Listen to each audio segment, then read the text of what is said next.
Hello, my name is Carl Irwin. I am a Blender hobbyist, and you can find my channel on YouTube at CF Irwin 3. I've had a lot of requests to show a tutorial on this Blender scene that you're looking at right here. There's an island here, a water plane, background sky. There's a sun with a lens flare on it. And a lot of people have been raving about it on my channel, wanting to see a tutorial. Personally, I don't think it's the best scene in the world. I see a number of flaws with it in terms of perspective and some of the animation in the water I'm not pleased with. And some of the elements that I placed in it I think look a little hokey. But instead of showing a tutorial, I figured that I could open up the Blender file and show it to you and see how some of these things go together, and also show you some improvements that I've made on the scene. So let me open up the file here. I guess before I start, I should point out that I am a Linux user. I use right now I'm running Ubuntu 10.10 on this computer, and right now the current version is Ubuntu 11.10. I do use the most current version on some other computers that I have. However, this computer has had some issues with the video and video and audio cards with the latest release. So I found that the Ubuntu 10.10 release with the previous GNOME environment works best with this computer and has the least number of things running in the background. Another point to make is that in a lot of other tutorials that I see and other people using different operating systems tend to have a lot of things going on the operating system environment when they're using Blender and other compositing tools. And of course I think that's a big mistake. If you look here, I don't have any of the shaders on. I have a very basic desktop environment so as not to clog up the processor. The processing power on this computer, this is an old server box, and there's 4 processors on it, so that helps a little bit with rendering time, but there's only a couple gigs of RAM. It's not really the fastest machine in the world, and I don't think the processing power is more than 2 gigahertz, so it's not really anything more than what you would find in a typical current home desktop computer that you might buy at a typical shopping center like Walmart or someplace like that. If you look at the scene, here's the scene inside Blender. Right now I'm in Blender 2.6. This is the latest version of Blender. The scene was originally created in 2.59, just one previous version back. The first thing you'll see here is that I have a number of textures, and this is the point that I was making with the video. A number of people mentioned on YouTube that it looked very good. One person said that their computer would never be able to handle it, this kind of a scene. Well, this is really simple. All this is, let me click on the mountain here, this island. All this is a plane that was imported using the import images as planes add-on, and you can add this on in the preferences, excuse me, you can add this on in the preferences in any of the recent versions of Blender. It's just an add-on that's available right from the default download, in which you can import a plane, an image as a plane, pre-textured with the UV mapping already created. And if you click on down here on the viewport shading and you click on textured, you can see the texture as if it had been UV mapped. If you look at it as a solid, this is what the solid looks like, and there's a little bit of topography there, a little bit of I should say relief that's been added. Now the way that this is done is very simple. If I let me import a plane real quick. Click on import images as planes, and I'll import the same plane again, so ocean mountain plane plate, and we'll click on shadeless, use alpha. We want to see the alpha channel, the transparency, pre-multiply so we don't get any funny edges on it, and we'll use the image dimensions to start with. We import the plane, and you can see it right here. Here's another version of the plane. We'll rotate this on the x-axis 90 degrees, move it up on the Z-axis, and we'll scale it up a little bit. And very simply what I've done is, if you tab into the vertice edit mode and then click on subdivide, you can subdivide this plane, and as you can see conveniently, the texture stays still on the plane even though it's subdividing. Now, because I have more vertices to work with, I am able to select vertices. We'll use a box selection here. And now I can form these vertices. I can move them wherever I want to. So by following this process, I can change the relief on this plane to better imitate the image that I'm after, the structure that I'm after from this photograph. Also important to note, let me get rid of this first, where this texture came from. I often use a website called cgtextures.com. It's a website that I found other Blender enthusiasts referring to, cgtextures.com. And these are free textures. You can create a free membership for yourself and then download these textures and use them in your projects. And I downloaded this one here. And then what I did is I broke apart the different elements of the photograph in GIMP photo editor, and created transparency around the different elements. So I made an element for the water, and I got rid of this wake here that you see left from the boat. I made an element for the sky, and I made an element for the formation here, the island formation. And then I can import those as planes into Blender and use them as I have indicated here. Now you might be wondering why this bottom plane is pink, why it doesn't have the water texture. That's because I was messing around with this after I made the original version. I actually imported this as a plane, the original image from the photograph, and I have since realized that that was a waste of time. I could have just put a regular plane on here, made a generic blue color texture, added the the mirroring effect to it to get the reflection, and added the displacement as I did in the original, and I that would have been fine. I didn't need to actually use that plane. So I have since gotten rid of that texture, and right now it shows up as pink, even though this element does have a color to it, and it does have mirroring. As I'm looking at the viewport shading textured mode, you can no longer see that original texture. Now, one thing that I did originally that really increased the render time on this scene with this plane down here, the water plane, is I added a displacement modifier. And you may have used some of these in the past, these modifiers for the mesh. And you can find displacement here under the modifiers, under deform. And what that does is it allows you to add a texture underneath, and it will turn the mesh into a deformed mesh. So you can make it look like waves, or you could make it look like jagged rocks, lots of different things using different textures.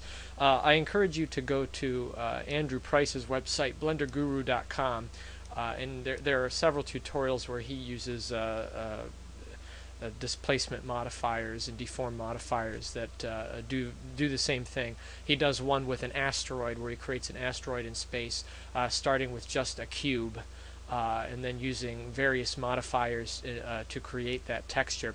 So that was something that I did originally. And now what the problem is with doing that is that by using displacement modifiers and subsurface modifiers, you actually create more mesh for the CPU to render when rendering an image. And because of that, and also because of the moving texture underneath, because of that, you can see this animated texture I'm referring to right here, the cloud texture. And as you move through time, the size of the clouds will increase. Let me show you here. So you can see right now the size is very, very small, and then by the end the size increases, and that causes these waves to move. But anyway, by using deform modifiers, you end up creating mesh that has to be computed in the CPU. There's a better way of doing this, I've learned, especially with these low profile wave type simulations, and that is just to use bump mapping instead. So rather than adding a displacement modifier, you can apply this animated texture as I have here to the geometry part of the texture unit here, and you can set the normal size to whatever you want, 0 to 1. I think you can go higher than that too. And it will, what it does is it simulates in the texture the same kind of reflective waving that occurs. But the difference you have to understand between bump mapping and an actual displacement modifier is that a displacement modifier changes the mesh itself, and the bump mapping just simulates that change in texture. If you were to apply this bump mapping and come down real close to the plane in the camera viewport, you would see that the plane is actually completely flat. There really is no bumping going on. It's just simulated. It appears to have a waveform when it does not. Now, another advantage to using this instead of using the displacement modifier is that when using the displacement modifier, you see waves on the horizon and around the other pieces of mesh, like around this island here. And those are kind of undesirable artifacts. And one way that I used to cover that up is I imported other image planes. Right here you can see these planes have been dragged out, and there's some transparency there, although it looks like it's gray in the scene. And this is what I call a fog band, and it's just to add a little bit of cover up on those parts from the, if we go to the camera view, you can see that it covers up the edges so that you don't quite notice all of that weird stuff happening with the displacement modifier. Now, since the second version that I made of this, and I'll open that up here, here's the second version of it. You can see this is with the bump mapping. Now you don't see any of that bumping going on, and I was able to remove those fog bands because I don't need them now. Now it's a completely flat, clean line all the way around, and all of the wave action is created just with the bump map, and I was able to better correct the color. Now let me open up 1 second here another version of the scene that I created, version 2.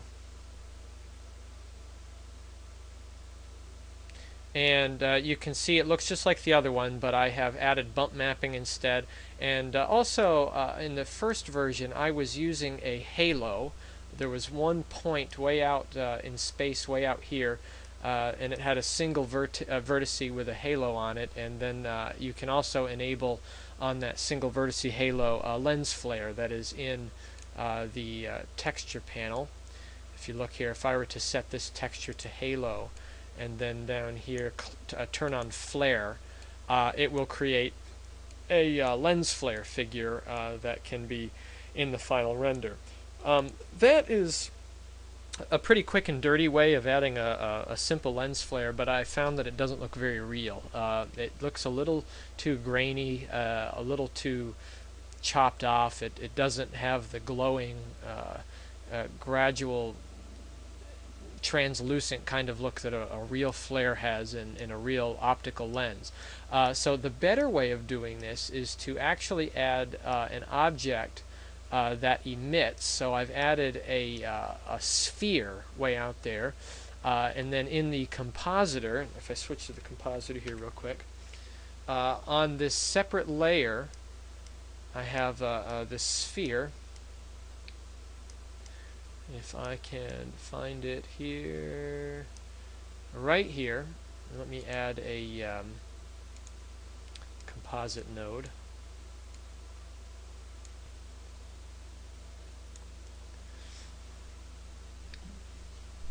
I'll explain this in a second. You're probably wondering what in the world is that. This is another trick I use for lens flaring. There it is. So there's a sphere set to emit on a separate layer. And then from that I can add a series of blur nodes and glare nodes. And again, I would invite you to check out blenderguru.com. Andrew Price's website to see some of the best ways to use these glare nodes and blur nodes, and also check out his. I don't know Andrew Price, so I'm telling you this genuinely from appreciation after using some of his products. You can get his book, The Wow Factor. Is a very good comprehensive source for learning how to use the node compositor, particularly with the glare and blurring nodes, and getting light to look real in a scene. You can use a series of glare nodes and blur nodes to get the desired glaring effect, and we'll let this render. You can see the render time is cut way down now, only 22 seconds. That's because I removed the displacement modifier that was in the water layer. That doesn't exist anymore, so it's allowed to render much quicker. So you can see these glare nodes and these blur nodes that I've added there to create that glaring effect. Also, another trick I've learned, one thing I'm very disappointed in with the glare nodes is that it doesn't create that halo effect that goes around your light source that you do get in the halo flare. If you use the halo flare that's actually attached to the halo texture, you get those circles. But if you don't use that, you don't get them using the glare nodes. So what I've learned is that if you add, let me go back to my scene here, if you just add an image, and this is an oval type image that I've created. Let me get rid of my sky here. And oh, by the way, the sky is the same idea. It's that plane, and then I have molded the plane by moving vertices so that I can get this overhanging sky that I can look up at. And it looks like it has some parallaxing in the camera. That is, things that are closer to the camera are moving quicker than objects that are further away. But let me get this out of the way. You can see this halo object that I created, and I just created this in GIMP. A texture I created in there, and then imported it as a plane and set it to emit light, put it on its own layer, and I placed it so that from the camera perspective it's essentially around my light source. And then in the compositor I added, wrong direction, I added a glare node, a ghost glare node to that, and I set the mix to 1, so I don't actually see the original source image. What I see are these ghost glaring aberrations of it sticking out in my scene. So that's a little bit more realistic. And if you look at my channel, CF Irwin 3 on YouTube, you'll see a couple of examples of lens flares that I've created on there using this very same concept. The other good thing about using this concept is that you can create oval-shaped flares that would be more akin to a panoramic type lens, something that is a widescreen lens that actually compresses the image down and creates these oval shapes in the lens flare and the flares that occur in the lens. So that is a way to fake that appearance, fake that look that I have not found a way to do it using the compositor in Blender. So I just do it physically using images. Anyway, that is essentially what's going on in the scene. I'm sorry I didn't go to an in-depth tutorial and actually go through the steps of creating everything. A lot more talking about it than actually doing. But you know, if you want to see tutorials, I invite you to go look at places where people do tutorials and are good at doing tutorials. One again would be blenderguru.com. Another one would be blendernerd.com. Another site I go to is blenderdiplome.com. Also cgcookie.com has a Blender section on there and a lot of very good tutorials. I would also invite you to go to blender.org and check out the tutorials that you can get to from that site. There are links to many different sites, including some of the ones that I mentioned, and a lot of great tutorials. Well, let me talk though very quickly before I'm finished here about compositing. Some of you may be looking at this approach and thinking to yourselves, this is ridiculous. This isn't really what Blender was meant for. Blender is a 3D application. If you want to do this kind of thing in Blender, you should actually model this island and create these trees in model and apply a made texture to those individual items and then render it out. And this should be a fluid simulation and all those kinds of things. And that's great. If you have a lot of computing power and you're really into modeling, I think that's a wonderful approach, and that's a good way to get very specific things that you want by creating them from scratch.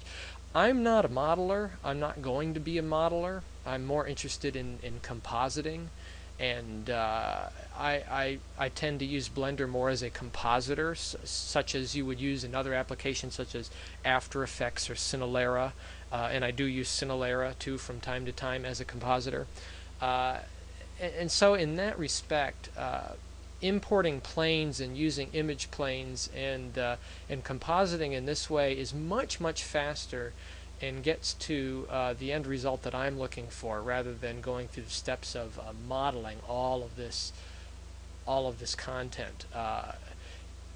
That's just not what I'm interested in. It's not what I have time for. I have a full-time job. I'm a school teacher. I don't have time to spend doing that, and I'm just a hobbyist. So this is this is what I do, and this is what I do in my spare time, and hopefully this helps to answer some of those questions that are out there. I'm sorry to burst any bubbles that I haven't actually modeled all of this, but again, Blender is becoming more and more powerful, even just as a compositing tool, and it's getting to the point where pretty much anything you can do on any of these very expensive proprietary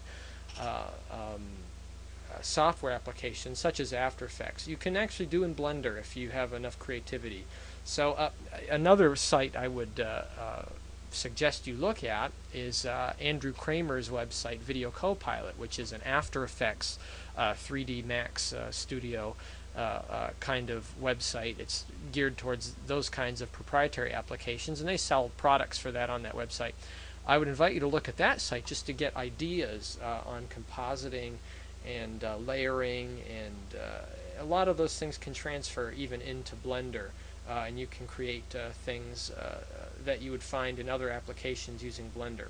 So anyway, that is my tutorial, and I hope I answered some of your questions, and I'm sorry it's not more in depth, and I'm sorry that you had to listen to me talk so much about this, but again, thank you so much for all the good comments that you've given on some of these videos that I've made recently, and I'll try to do a few more of these in the future to help answer some questions about some of the things that I do. So thank you very much, and happy blending.